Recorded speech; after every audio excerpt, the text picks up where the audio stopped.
Hello everyone, मैं अभिलाषा Jahangir Rajasthan study point पर आपका स्वागत करती हूँ।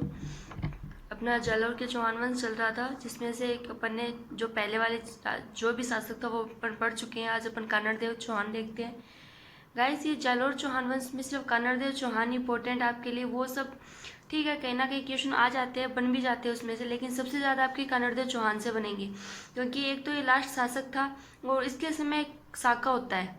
ठीक है, तो आप अपन जालौर चौहान में सबसे ज़्यादा इम्पोर्टेंट देंगे कानड़देव चौहान को। तो अपन स्टार्ट करते हैं कानड़देव चौहान। ठीक है,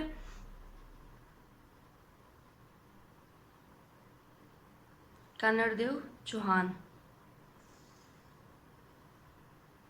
ठीक है, इसका शासनकाल कब से कब तक था? तो 1305 से और 1311 तक था। ठीक है, ईस्वी तक, क्योंकि 1311 में इसमें साका होता है। यहाँ पे अलाउद्दीन खिलजी और कानड़देव चौहान के बीच युद्ध होता है, जिसमें से साका कर लिया जाता है, और जालौर चौहान वंश का लास्ट शासक था ये। तो उसके बाद जालौर चौहान वंश है वो खत्म हो जाता है यहाँ से। ठीक है, तो पहले अपन ये देखते हैं कि इसके समकालीन कौन कौन थे, क्योंकि इसके समकालीन भी अपन को याद रखने होंगे। तो देखते हैं, पहले इसके समकालीन देखते हैं। ठीक है,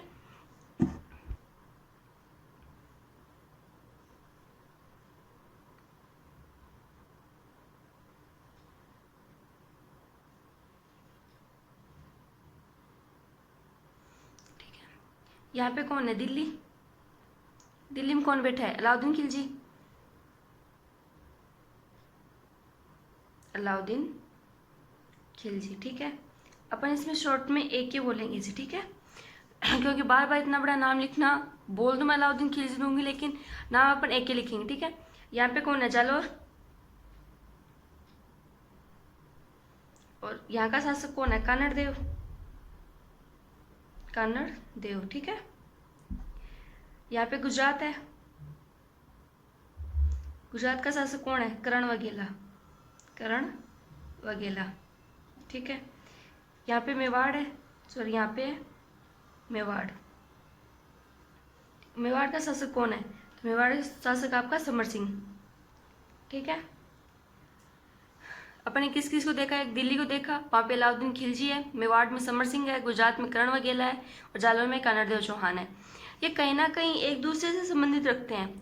अलाउद्दीन खिलजी इस पे आक्रमण करेगा, गुजरात वघेला है, गुजरात में करण वघेला है, उस पर भी आक्रमण होगा। समर सिंह है, ये भी बीच में अड़चन करेगा। तो इन चारों को अपन समकालीन देखते हैं कि समकालीन कौन कौन है। ठीक है, तो आपको ये याद रखना होगा, जालौर में कानड़देव चौहान है, मेवाड़ में समर सिंह है, गुजरात में करण वघेला है, और दिल्ली में अलाउद्दीन खिलजी है। ठीक है, पर अब इसके देखते हैं कि अलाउद्दीन खिलजी कानड़देव चौहान पे आक्रमण क्यों करता है, उसके कारण देखते हैं पहले। क्योंकि कानड़देव चौहान पे आक्रमण होते हैं, और आक्रमण के बाद इसमें साका होगा। ठीक है, युद्ध होंगे, 2-3 युद्ध होंगे, उसके बाद साका होगा।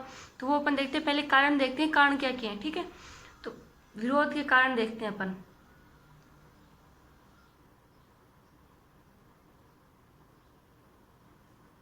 ठीक है, फर्स्ट अपन देखते हैं, फर्स्ट कौन सा कारण था।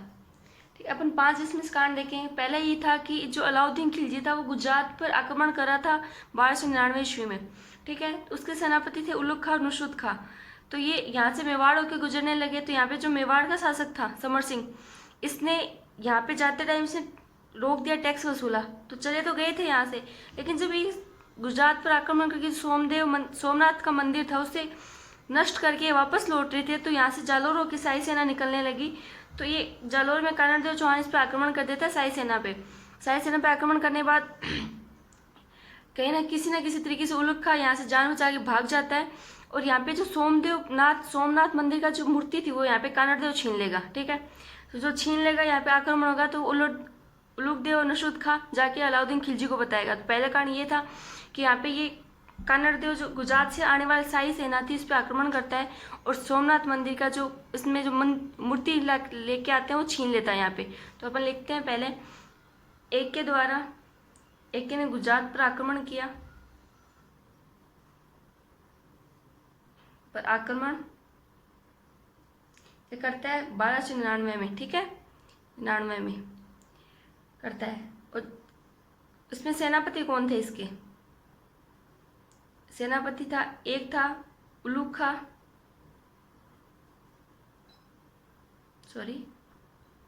उलुग खां, और सेकंड आपका नुसरत खां।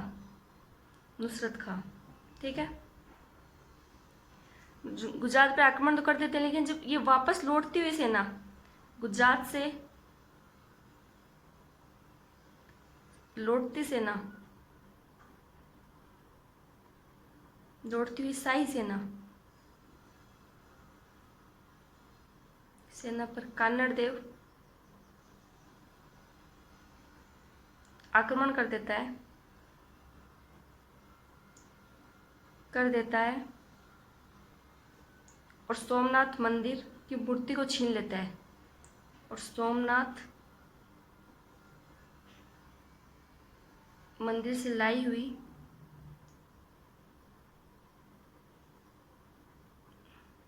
मूर्ति को छीन लेता है। ठीक है,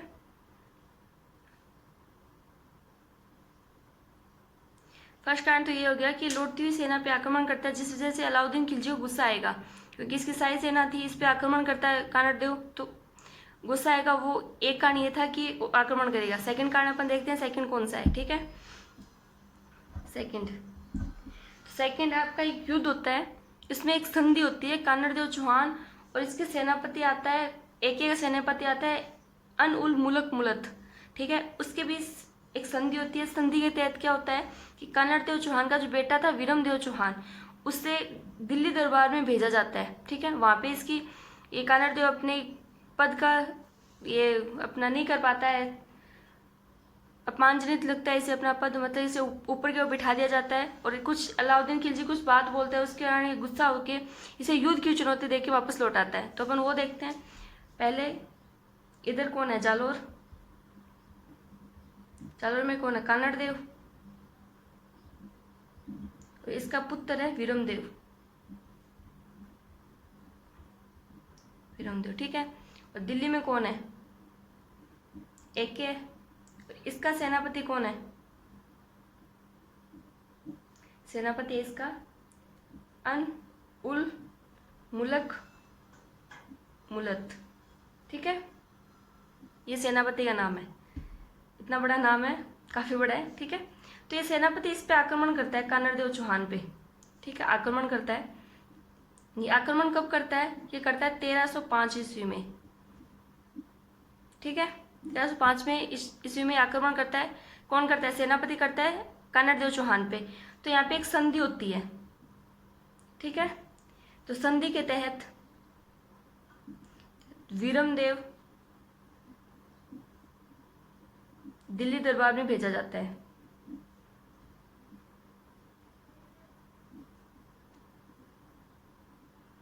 ठीक है, भेजा जाता है, वीरम देव संधि के तहत जाता है। उसके बाद कान्नड़ देव बाद में गए होंगे, कान्नड़ देव, तो उससे जो पद था इसका ये अपमानजनित लगता है। और कुछ दिन बाद अलाउद्दीन खिलजी ये कहता है कि कोई भी हिंदू शासक ऐसा नहीं है जो मेरी शक्ति के आगे टिक सके। तो इसे ये अपमानजनित लगी और ये युद्ध की चुनौती देके वापस अपने लौट आता है अपने पुत्र वीरम देव के साथ। ठीक है, तो अपन वो भी लिख लेते हैं। साथ ही कान्नड़ देव को एक की बोली हुई बात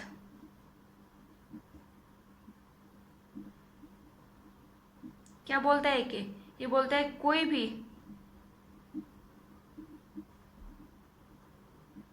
हिंदू शासक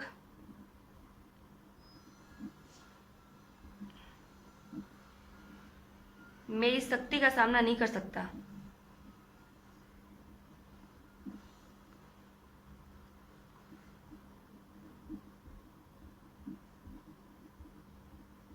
ठीक है, ये बात बोलता है कि कोई भी हिंदू शासक मेरी शक्ति का सामना नहीं करता।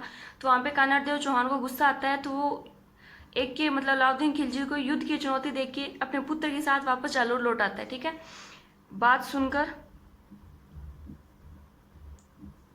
युद्ध की चुनौती देकर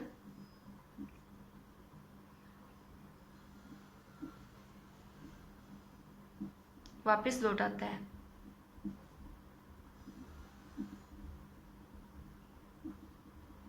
ठीक है, दूसरा कारण ये हो गया आपका कि क्या हुआ, जालोर में कौन है, कान्नड़ देव, उसका पुत्र वीरम देव। ठीक है, इधर दिल्ली में अलाउद्दीन खिलजी बैठा है, सेनापति कौन है, अल उल मुलक मुलत। ठीक है, ये सेनापति आक्रमण करता है कान्नड़ देव चौहान पे। आक्रमण के दौरान एक संधि होती है। संधि के दौरान वीरमदेव को दिल्ली दरबार में भेजा जाता है। कानड़देव जब दिल्ली दरबार में पहुंचता है तो उसकी स्थिति अपमानजनक लगती है और कुछ दिन बाद अलाउद्दीन खिलजी एक बात बोलता है, कोई भी हिंदू शासक मेरी शक्ति के सामने नहीं रह सकता है, नहीं टिक सकता। तो ये बात सुन के उसे बुरा लगा और वो युद्ध की चुनौती लेके वापस लौट आता है। ठीक है, अब हम थर्ड देखते हैं। थर्ड क्या है, तो अलाउद्दीन खिलजी की एक बेटी थी फिरोजा, वो वीरमदेव चौहान से प्यार करती थी और वीरमदेव चौहान भी ये शादी के लिए तैयार नहीं था, नहीं कानड़देव चौहान थे।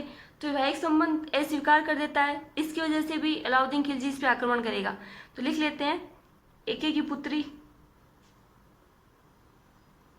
फिरोजा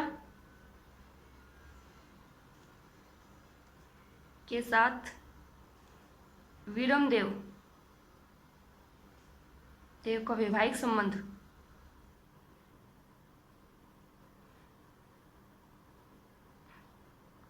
अस्वीकार करता है। ठीक है, अस्वीकार। ठीक है, फोर्थ कौन सी है, फोर्थ क्या है, जालोर दुर्ग है। ये कहाँ पे है, जो गुजरात जाते टाइम में बीच में आएगा, क्योंकि इधर मेवाड़ शासक थे, मेवाड़ शक्तिशाली शासक था। तो इधर जालोर युद्ध को इसलिए भी लेना चाहता था कि इसके आर्थिक और सामरिक महत्व तो काफ़ी था जालोर चौहान का, जालोर दुर्ग का, क्योंकि ये था कि बीच में आता था गुजरात जाने, दक्षिण की तरफ जाएगा अलाउद्दीन खिलजी, तो इससे कहीं ना कहीं से होकर निकलना पड़ेगा। और वो जालोर था कि ये चाहता था कि जालोर से होकर निकल जाएंगे, तो इसका जालोर दुर्ग का आर्थिक और सामरिक महत्व भी काफ़ी था। जालोर दुर्ग का आर्थिक और सामरिक महत्व। ठीक है, सामरिक महत्व के कारण भी ये जालोर दुर्ग पे आक्रमण करेगा।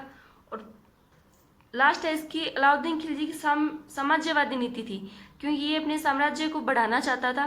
तो इसके ये भी कारण होता है कि अलाउद्दीन खिलजी की साम्राज्यवादी नीति थी, इसके कारण भी युद्ध कर सकता है। तो वो भी अपन लिख लेते हैं, एके की साम्राज्यवादी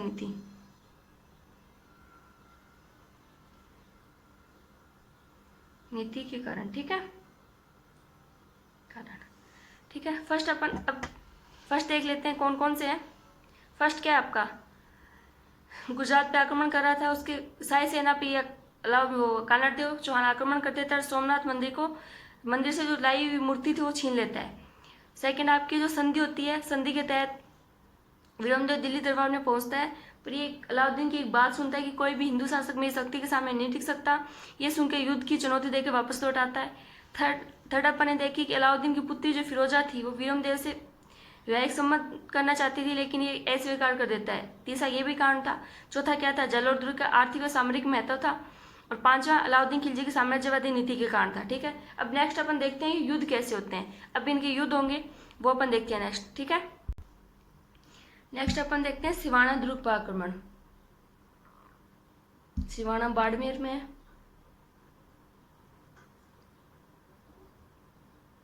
दुर्ग पर आक्रमण। ठीक है, आक्रमण। अब आप सोच रहे हो कि मैम अपन जालोर पढ़ रहे थे, बीच में बाड़मेर कैसे आ गया। तो मैं आपको बता देती हूँ कि जब कानड़देव चौहान का शासन काल चल रहा था, तो सिवाना बाड़मेर तक कानड़देव चौहान का शासन था। ठीक है, उसके अंडर में आता था यह राज्य। तो सिवाना दुर्ग पे भी कानड़देव चौहान का शासक था। अलाउद्दीन खिलजी समझदार था, उसने जालोर दुर्ग पे पहले ना करके पहले इसने सिवाना दुर्ग पे आक्रमण करना चाहा और इसे अपने अंडर में लिया। क्यों लिया, क्योंकि ये इसकी कुंजी थी। ऐसे बोलते हैं ना कि जैसे जयगढ़ को आमेर की कुंजी बोलते हैं, वैसे ही जालोर दुर्ग को सिवाना को जालोर दुर्ग की कुंजी बोलते हैं। तो पहले इसने सिवाना दुर्ग पे आक्रमण करता है ये। तो अब देखते हैं आक्रमण कब करता है और कौन कौन इसके यहाँ पे आते हैं। ठीक है, तो इधर कौन है, सिवाना और इधर दिल्ली। ठीक है, दिल्ली अलाउद्दीन खिलजी करेगा, एक करेगा। और इधर इसका शासक अधिकार तो किसका था, शासक कौन था यहाँ पे, शासक तो था कानड़देव। ठीक है, पर इस दुर्ग में प्रबंधनकार कौन था, प्रशासक कौन संभाल रहा था, तो वो था शासक था आपका शीतलदेव। और इसी का पुत्र था सोम। ठीक है, शासन किसका था, कानड़देव चौहान का था। लेकिन इस दुर्ग पे अब देखो जालौर में रह रहा है कानड़देव चौहान, तो सिवाना दुर्ग पे किसी न किसी को तो अपने व्यक्ति को रखेगा कि वो सिवाना दुर्ग की रक्षा कर सके। तो रक्षक कौन था? शीतल देव था, इसका पुत्र था सोम। और इधर अलाउद्दीन खिलजी था, इसका सेनापति कौन है वो भी देखते हैं अपन, सेनापति। ठीक है, तो सेनापति कौन था? कमालुद्दीन गुर्ग, दीन गुर्ग। ठीक है, ये सेनापति था। अब ये आक्रमण करेगा शीतल देव पे। आक्रमण कब करेगा वो भी अपन देखते हैं। तो ये करेगा 1308 में, ईस्वी में। ठीक है, पीछे अपन एक युद्ध देखा जिसमें संधि हुई, वो 1305 में था। ये सिवाना दुर्ग पर आक्रमण करता है 1308 में। ठीक है, तो अब ये भी पूछा जा सकता है कि सिवाना दुर्ग पर आक्रमण कब होता है? तो 1308 में होता है। कौन करता है? तो अलाउद्दीन खिलजी। और इसका सेनापति कौन था? कमालुद्दीन गुर्ग था। इसमें प्रशासक कौन था? शीतल देव, इसका पुत्र सोमदेव। और शासक इसका था कानड़देव चौहान का। ठीक है, अब यहाँ पे एक नहीं जीत पाता, काफी दिन हो जाते हैं अलाउद्दीन खिलजी की सेना को यहाँ पे कि नहीं जीत नहीं पाता, क्योंकि दुर्ग काफी शक्तिशाली था। ठीक है, तो यहाँ पे एक आता है, एक सेनापति होता है इनका, प्रशासक का सेनापति होता है। सेनापति कौन है? बावले पवार। ठीक है, बावले पवार। ये प्रशासक शीतल देव है, शीतल देव का सेनापति है बावले पवार। ये विश्वासघात करता है शीतल देव के साथ, और ये अलाउद्दीन खिलजी से जाके मिल जाता है। ठीक है, और मिल जाता है, ये क्या करता है कि आपके जो महल के अंदर जो आपका दुर्ग था उसके अंदर एक पानी का बड़ा सा कुंड था, उसमें ये मतलब अपवित्र चीजें गिर देता है, जिससे जल अपवित्र हो जाता है। इनको दुर्ग के गेट खोलने पड़ते हैं, ये लास्ट में इनका युद्ध होता है। ठीक है, तो बावले पवार के विश्वासघात के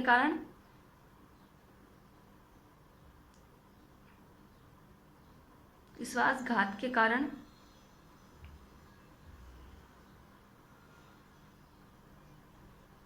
दुर्ग का गुप्त रास्ते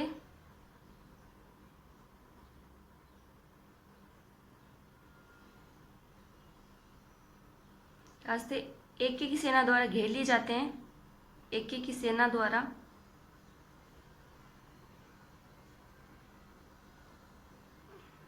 घेर लिए जाते हैं। ठीक है,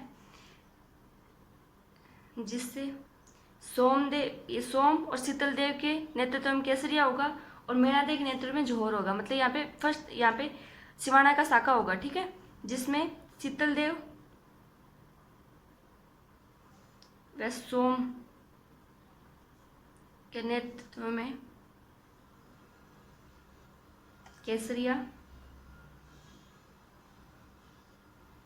मेणादेव के नेतृत्व में जोहर होता है। ठीक है, मेणादेव के नेतृत्व में जोहर होता है।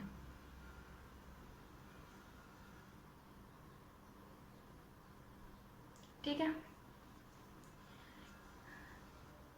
सिवाना दुर्ग का आक्रमण कब हुआ? 1308 में। किसने किया? एके ने। अलाउद्दीन खिलजी ने। इसका सेनापति कमालुद्दीन गुर्ग था। यहाँ पे सिवाना दुर्ग में प्रशासक कौन था? शीतल देव चौहान था। सेनापति कौन था? बावले पवार था। ये आपसे ये भी पूछा जा सकता है कि जो सिवाना दुर्ग है उसमें आक्रमण किसने, विश्वासघात किसने किया? तो बावले पवार ने किया।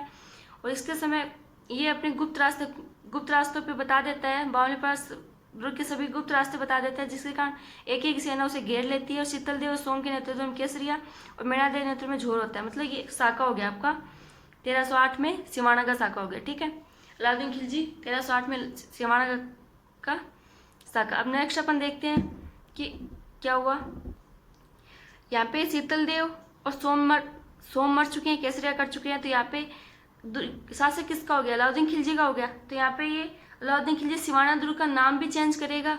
यहाँ पे जो प्रबंधक है उसे नियुक्त करेगा। तो किसे नाम क्या चेंज किया इसने? तो यहाँ पे लिख देते हैं सिवाना का नाम बदलकर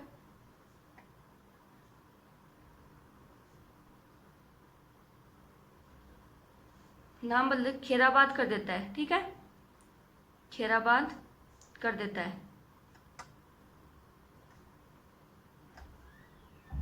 वह ये सेनापति है, इसे ही अब प्रवर्तक नियुक्त करेगा इस दुर्ग का। तो वह कमालुद्दीन गुर्ग को दुर्ग का प्रबंधक बनाता है। प्रबंधक नियुक्त करता है, ठीक है, नियुक्त करता है, ठीक है। इसने एक का नाम चेंज कर दिया, किसका, सिवाना दुर्ग का नाम चेंज कर दिया, क्या नाम रख दिया, खैराबाद रख दिया। यहाँ पे कौन आ गया प्रबंधक, कमालुद्दीन गुर्ग आ गया, ठीक है, ये आप ध्यान रखोगे। फर्स्ट आपका आक्रमण हो गया। अब अपन सेकंड आक्रमण देखते हैं कि दूसरा आक्रमण कौन सा होता है, ठीक है। अब आपका एक युद्ध और होता है, वो होता है मलकाना का युद्ध, मलकाना का युद्ध, ठीक है, युद्ध। ये कब होता है आपका, ऊपर कितना कौन सा था, 1308 में, तो ये 1309 में होगा, तो ये 1309 में, ठीक है, ईस्वी में।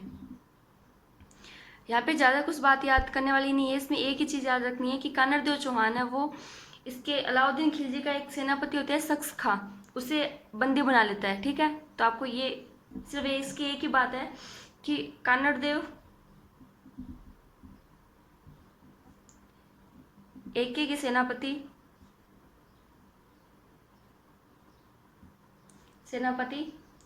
शख्स खां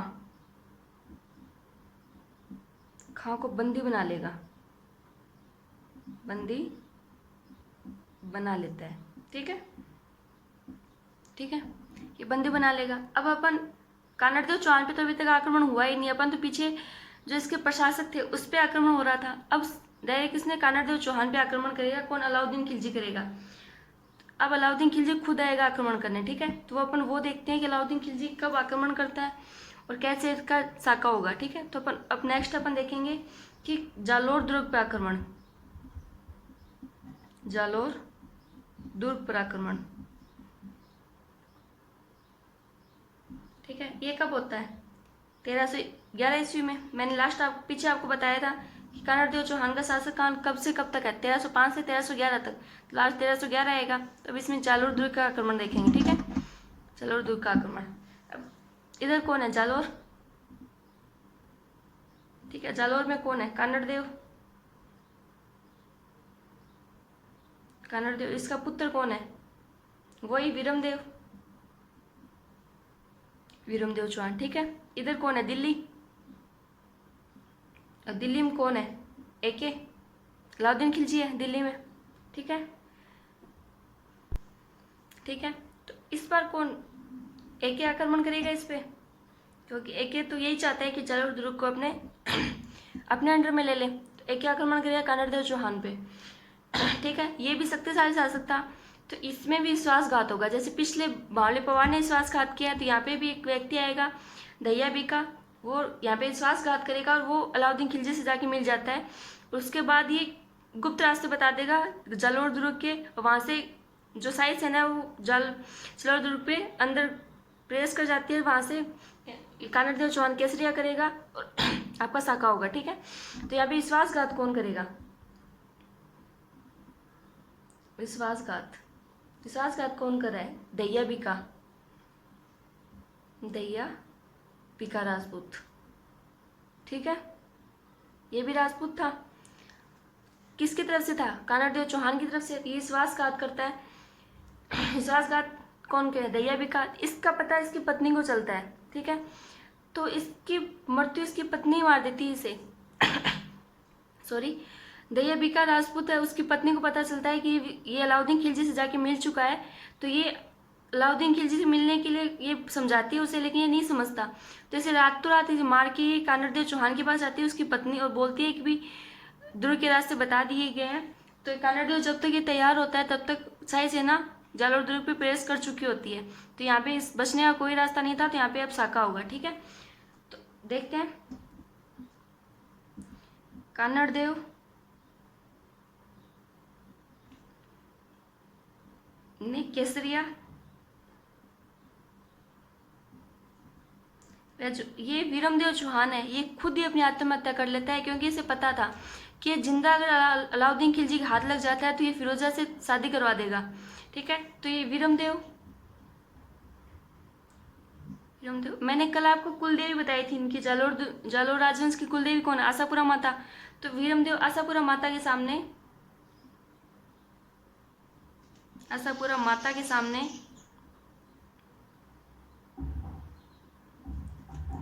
अपनी कटार से आत्महत्या कर लेता है, कटार से आत्महत्या कर लेगा, आत्महत्या कर लेता है। ठीक है, और जो कानड़देव की जो रानियां थी वो जालोर सॉरी जौहर करेगी, तो रानियां दुर्ग में जौहर कर लेती है। ठीक है, जौहर कर लेती है। तो यहाँ पे कौन सा साका हुआ? जालोर का साका हो गया, तो जालोर का साका कंप्लीट। जालोर साका होता है 1311 ईस्वी में। ठीक है, ईस्वी में ये हो गया। अब यहाँ पे कानड़देव चौहान मर चुके हैं, वीरमदेव मर चुका है, तो यहाँ पे एक व्यक्ति बच जाता है जिसका नाम था आपका भाई मालदेव। वो यहाँ पे बच जाता है इस जालोर आक्रमण से। ठीक है, बच जाता है, तो ये लास्ट में जाके अलाउद्दीन खिलजी की सेवा में चला जाता है, और सेवा में जाने वाला अलाउद्दीन खिलजी से जोधपुर नहीं, चित्तौड़ का कार्यभार संभालता है। ठीक है, तो वो भी अपन देख लेते हैं। कानड़देव का भाई मालदेव जालोर आक्रमण से बचकर भाग जाता है। यहाँ से जालोर के आक्रमण से